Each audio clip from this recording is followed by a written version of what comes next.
HOA officers tried to cut fence wires, didn't know I had legal traps and surveillance ready. Have you ever faced someone who thought they could bully their way through your rights, only to find out you were one step ahead?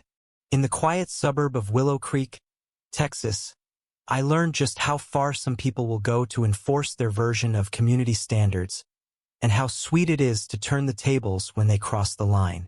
It all started when I installed a security fence around my property.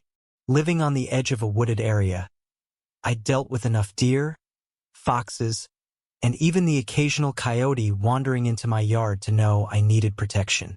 My kids played outside, and I wasn't about to risk their safety.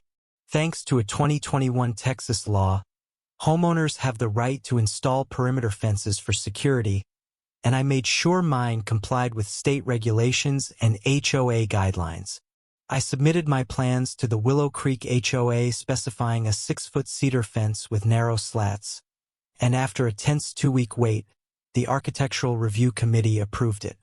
I hired a reputable local contractor, got the necessary permits, and built the fence exactly to spec. Or so I thought. Enter Karen, the HOA board president, a woman whose self-appointed mission was to make Willow Creek her personal fiefdom. Karen was notorious for her nitpicking, finding neighbors for unapproved flower beds, sending violation notices for slightly faded mailbox paint, and once demanding a homeowner remove a birdhouse because it clashed with the aesthetic. I'd heard the stories but never crossed her path directly. That changed the day she stormed up to my driveway, clipboard in hand, her face redder than the community's prize-winning roses. "Your fence is an eyesore," she snapped, barely looking up from her notes. "It's too tall, the wood's too dark, and it's blocking the neighbor's view of the woods." I calmly explained that the fence was within the 6-foot height limit, approved by the HOA and built with cedar per their guidelines. I even showed her the approval letter. She didn't care. "The board's reconsidering its decision," she said, her tone dripping with authority. "Take it down by next week, or we'll fine you $500 a day." I stood my ground, citing Texas Senate Bill 1588, which protects my right to a security fence. Karen's eyes narrowed. "We'll see about that," she hissed before storming off. A few days later, I got a notice from the HOA claiming my fence violated a newly amended rule about fence opacity. The letter demanded I replace it with a metal picket fence within 14 days or face legal action. Something didn't add up. I'd reviewed the HOA's CC and RS, covenants, conditions, and restrictions before building, and any rule change required a homeowner vote and 30 days notice. I hadn't received any such notification, and neighbors I spoke to were equally in the dark. That's when I suspected Karen was playing dirty. Here's where the twist comes in. My neighbor, Tom, a retired lawyer who'd served on the HOA board years ago, tipped me off. He'd overheard Karen at a coffee shop bragging about taking care of that ugly fence herself. Tom warned me that Karen had a history of selective enforcement targeting homeowners she didn't like while ignoring violations by her friends. He suggested I check my legal options and secure my property. I took his advice to heart. I'd installed a Ring camera system around my house, including one pointed at the fence, and I had a property survey showing the fence was well within my lot lines. I also reached out to a local HOA attorney, who confirmed that any rule change without proper procedure was unenforceable. Armed with this, I set my trap. Late one evening, my phone pinged with a motion alert from my camera. I pulled up the live feed and couldn't believe my eyes. Karen and 2 other HOA board members, armed with bolt cutters, were creeping toward my fence. They were whispering about fixing the problem and teaching me a lesson. Karen, in her infinite wisdom, thought cutting a few wires would force me to dismantle the fence myself. What she didn't know was that my cameras were recording in high definition, complete with audio, and I'd already consulted my attorney about vandalism laws. I didn't confront them right away. Instead, I let them snip a single wire before calling the police. Within minutes, 2 officers arrived, catching Karen and her cronies red-handed.